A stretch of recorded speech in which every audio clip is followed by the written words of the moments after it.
Good evening. Actually जो आज का टॉपिक है वो मैकेनिज्म ऑफ मसल कॉन्स्ट्रक्शन है कि पेशी संकुचन की क्रियाविधि हमारे बॉडी के अंदर पेशी का संकुचन होता कैसे है। एक्चुअली जो सबसे पहले उसे मैसेज मिलेगा कहाँ से, वो सीएनएस से मिलेगा, यानी सेंट्रल नर्वस सिस्टम की जो मोटर न्यूरॉन है उसके द्वारा सिग्नल जो संकेत है वो किससे मिलेगा, मसल्स के लिए मिलेगा, और वहीं से क्या होगा, मसल्स कॉन्ट्रैक्शन शुरू होगा। लेकिन ये प्रोसेस होता कैसे है कि जो मोटर न्यूरॉन है यानी प्रेरक तंत्रिका है, मोटर न्यूरॉन और मसल्स फाइबर जो मसल्स के रेशियो होते हैं के सार्कोलीमा के जंक्शन को सीधे न्यूरोमस्कुलर कहते हैं। स्टूडेंट अगर हम इसका डायग्राम देखें, ये देखिए जो आप डायग्राम देख रहे हैं ये है, ये जंक्शन है। जैसे मान लीजिए एक न्यूरॉन है, ये न्यूरॉन है, यहाँ से यह दूसरा न्यूरॉन अटैच होता है, तो इसके बीच का ये जंक्शन है। ठीक है, जो ये जंक्शन होते हैं ये एक्चुअली क्या करते हैं, यहाँ मसल्स जो सिग्नल मिलता है, जब मसल सिग्नल मिलेगा तो क्या होगा, न्यूरोट्रांसमीटर है, ये काफी इंपॉर्टेंट है। जो न्यूरोट्रांसमीटर होगा वो क्या होगा, वो होगा एसिटिल कोलिन, ये काफी इंपॉर्टेंट है। यानी जो न्यूरोमस्कुलर से एक न्यूरॉन का सिग्नल मिलेगा, कहाँ मिलेगा, हमारे मसल्स में मिलेगा।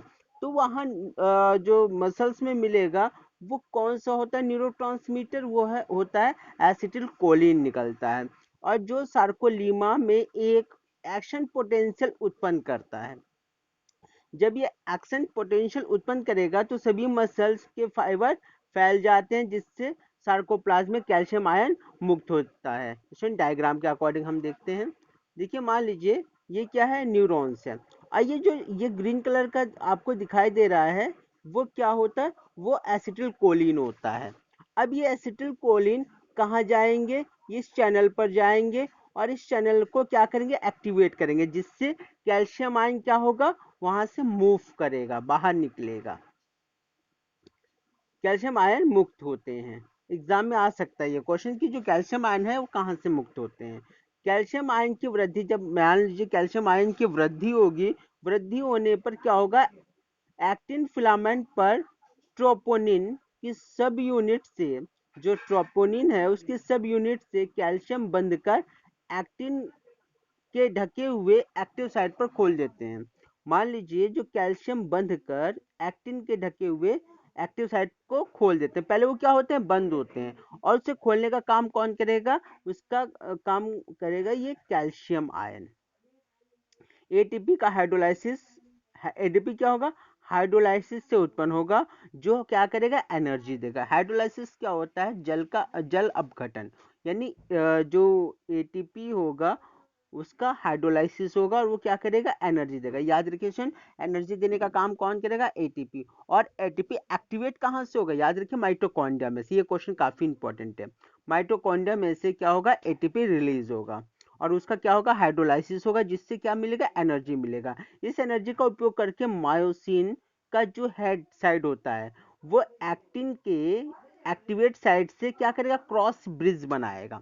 जैसे ये क्रॉस ब्रिज होता है क्या, देखिए आपने कल एक स्ट्रक्चर देखा था, उसमें ये एक स्ट्रक्चर इस टाइप से था, ये इस टाइप से था स्टूडेंट, ये टू हेड थे, ये इस टाइप से था।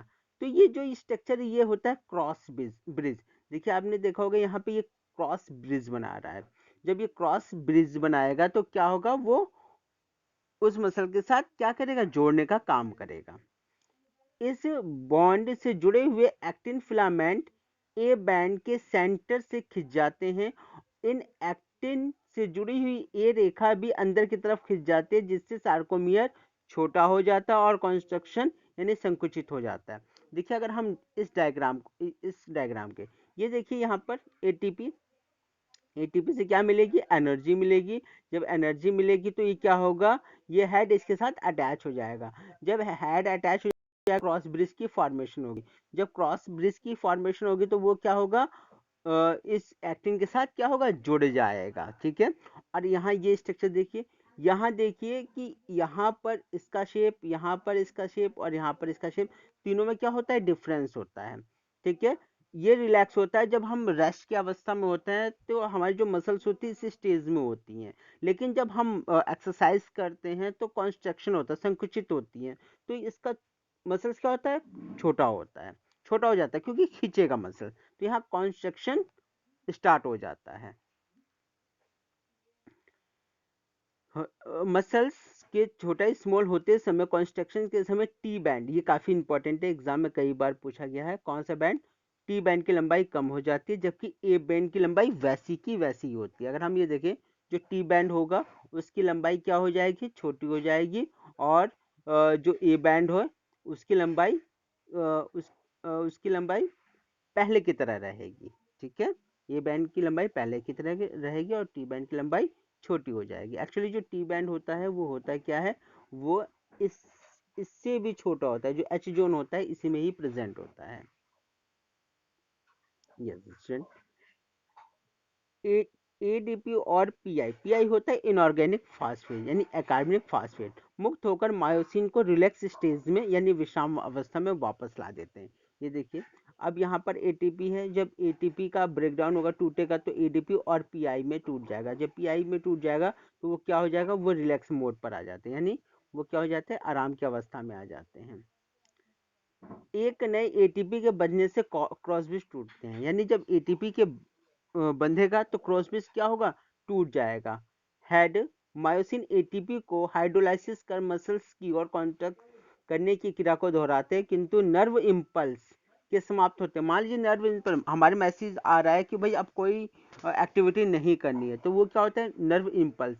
नर्व इम्पल्स के समाप्त होने पर जो साइक्लोप्लाज्म रेक्टिकुलम, जहाँ से कैल्शियम आयन सिक्रीट होता है, याद रखिए इसमें, यहाँ से कैल्शियम आयन सिक्रीट होता है, साइक्लोप्लाज्म रेटिकुलम द्वारा कैल्शियम आयन के अवशोषण से अब क्या होगा, कैल्शियम आयन वापस अपनी जगह जाएंगे। तो जब जाएंगे तो वो एक्टिन स्थल क्या हो जाएगा, दोबारा ढक जाएगा। जब ढक जाएगा तो जेड लाइन क्या हो जाएगी, वह अपनी अवस्था में आ जाती है। इससे क्या होता है, रिलैक्स हो जाता है। देखिए स्टूडेंट, ये टूट जाएगा तो फिर क्या हो जाएगा, ये अपनी जगह फिर क्रॉस ब्रिज क्या हो जाएगा, टूट जाएगा, जिससे ये क्या हो जाएगा, रिलैक्स यानी विश्राम अवस्था में आ जाती है।